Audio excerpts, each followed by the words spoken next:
Selamat pagi Bapak Ibu dan Saudara yang dikasihi oleh Tuhan.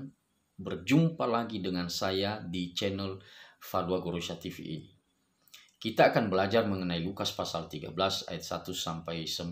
Namun sebelumnya saya mengajak Bapak Ibu sekalian boleh membaca dulu kebenaran firman Tuhan itu. Lukas pasal 13 ayat 1 sampai 9 itu sebelum mendengarkan lebih jauh video yang saya akan sampaikan ini. Mari kita berdoa. Allah Tritunggal, kami mau belajar firman-Mu. Tuhan singkapkan kebenaran ini bagi kami. Amin. Saya tidak membacakan saudara, tapi saya berharap bahwa sekali lagi saudara sudah membaca bagian itu sebelum mendengarkan video ini. Berita yang disampaikan oleh beberapa orang itu kepada Yesus mengenai adanya orang-orang Galilea yang telah dibunuh dan darah mereka itu dicampurkan dengan darah korban yang sedang dipersembahkan oleh orang-orang Galilea itu memicu reaksi daripada Yesus. Kita tidak tahu motivasi apa yang sebenarnya ada di dalam diri orang-orang yang membawa berita itu. Ada orang yang menafsir mereka membawa berita itu kepada Yesus supaya Yesus hati-hati. Atau juga ada yang berpikir bahwa mereka membawa berita itu karena berita itu adalah sesuatu yang heboh, di mana manusia itu begitu tidak berharganya, dan Pilatus dengan sembarangan memperlakukan orang-orang itu dengan kejam. Tetapi setidaknya dari respons yang Yesus berikan seperti yang kita baca, kita melihat di situ bahwa orang-orang yang membawa berita tentang kematian orang-orang Galilea ini sepertinya tidak mengerti esensi daripada keberadaan kehidupan mereka di atas dunia ini. Mereka tidak mengerti untuk apa kita hidup di atas muka bumi ini. Dan Yesus memberikan penegasan kepada mereka atas berita yang sedang hangat itu, yang mereka singgung dan sampaikan kepada Yesus bahwa ada orang-orang Galilea yang sedang beribadah mempersembahkan korban kepada Tuhan mereka. Dan di waktu yang tiba-tiba Pilatus ataupun tentaranya itu datang membunuh mereka. Nah saudara, jawaban Yesus justru mengoreksi atau membuat mereka terperangah. Bahwa Yesus mengungkapkan orang-orang Galilea yang terkena musibah itu tidak jauh beda dengan kita. Tidak jauh beda dengan mereka yang sedang membawa berita itu. Bahkan dengan semua orang. Yesus berkata bahwa jangan menganggap bahwa dengan terjadinya tragedi itu kepada orang-orang Galilea itu, maka kita berhak mengklaim bahwa mereka lebih berdosa daripada kita. Tidak. Yesus berkata kepada mereka, tidak. Kataku kepadamu, tidak. Kemudian, penegasan hal itu, kembali Yesus mengingatkan mereka kejadian sebelumnya juga ya, bahwa ada 18 orang yang tertimpa menara dekat Siloam.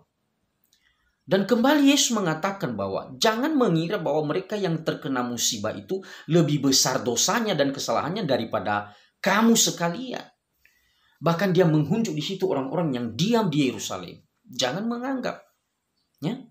Jadi orang-orang Galilea yang terbunuh itu orang-orang yang menunggu, ya, kalau boleh kita katakan menunggu kesembuhan di kolam Siloam itu ya.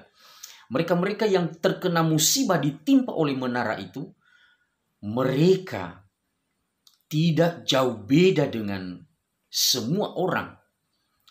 Sama-sama berdosa.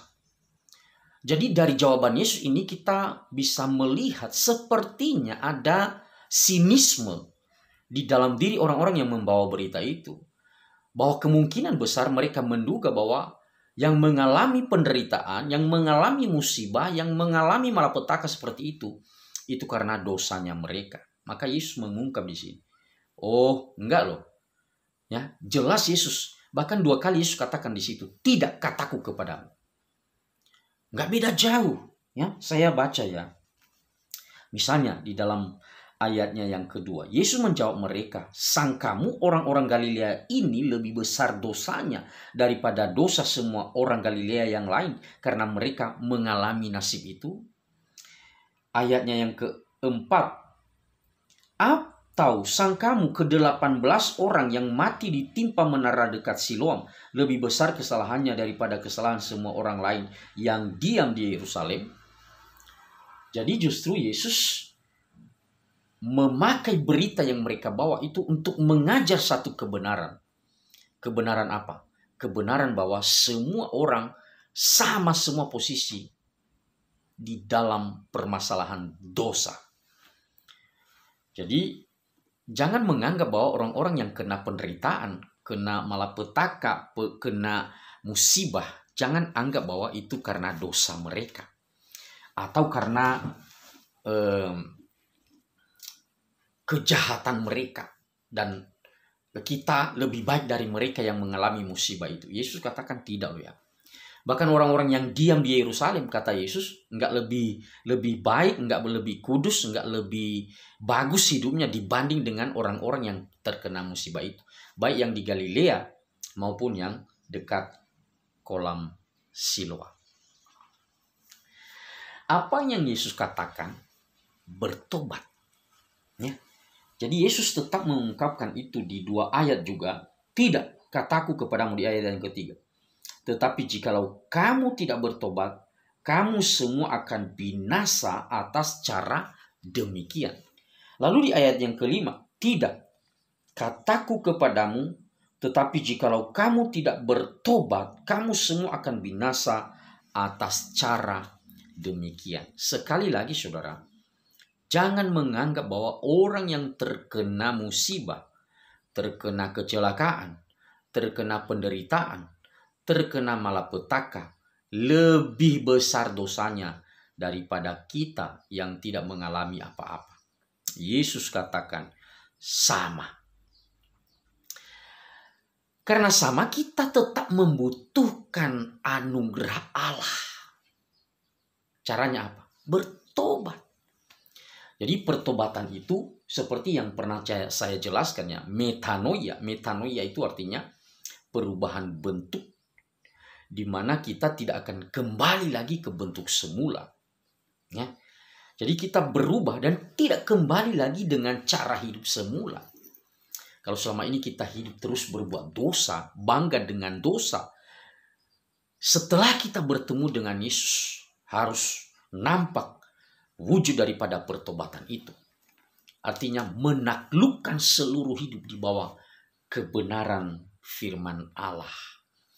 Karena Yesus, kita tahu nanti bahwa setelah dia menjalani pelayanan, lalu di akhir ketika dia ditangkap, ya, disiksa, mati di atas kayu salib, itu semua terjadi karena apa? Itu semua terjadi karena kita. Ya, karena kita. Kenapa? Karena kita berdosa. Dan jalan satu-satunya untuk kita bisa selamat daripada hukuman dosa itu, yaitu Yesus harus menggantikan kita di atas kayu salib. Dia menerima semua murka Allah di atas kayu salib. Dia mati. Dan kebangkitannya dari antara orang mati, itulah yang menjadi jaminan bagi kita. Bahwa iman percaya kita kepadanya tidak akan sia-sia. Kita akan menikmati kemurahan Allah. Hidup kembali bersama dengan Allah. Dan itulah visi misi Kristus ke dalam dunia ini. Mengasihi kita. Menolong kita. Lalu kalau kita sudah menerima anugerah Tuhan yang seperti itu, tanggung jawab kita adalah menjaga hidup ini berkenan kepadanya. Kemudian yang kedua juga bahwa kita harus mewartakan kabar sukacita ini.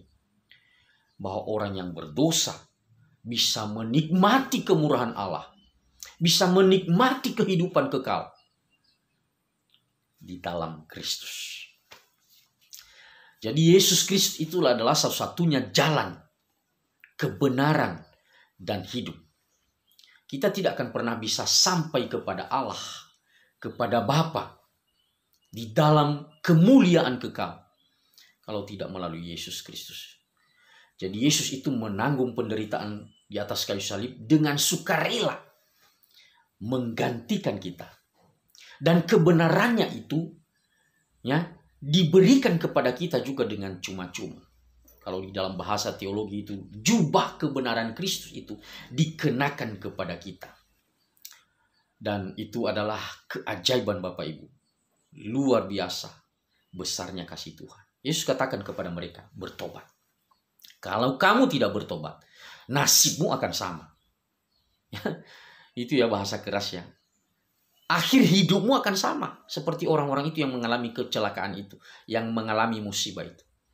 Jadi jangan menganggap bahwa engkau lebih baik daripada orang lain. Yang ketiga, saudara, di dalam mulai ayatnya yang ke-6 sampai dengan ayat yang ke-9, Tuhan memberikan perumpamaan di situ. Perumpamaannya apa? Perumpamaan tentang seorang pemilik kebun anggur, dan di dalam kebun anggurnya itu hidup pohon ara. Dan dia sebenarnya berharap bahwa pohon ara itu boleh memberikan buah. Kenapa?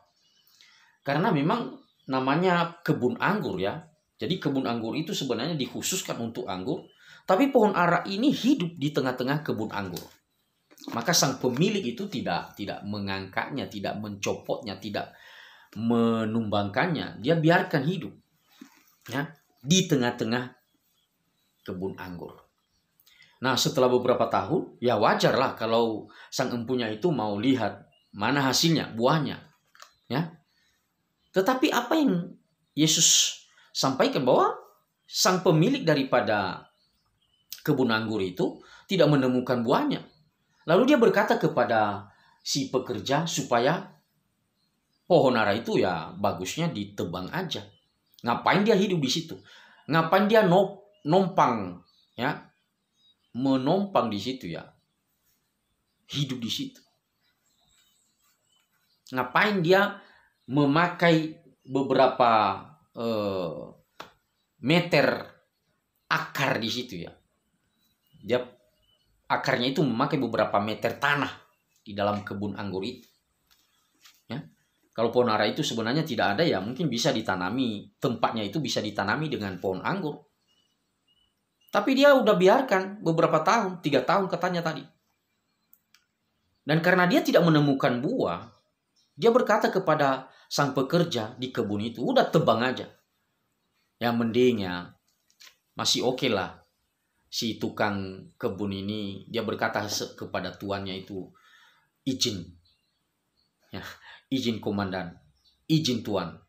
Biarkan dulu 1 tahun lagi.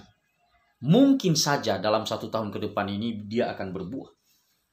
Dan kalau dia tidak berbuah ya udah, tebang aja dia.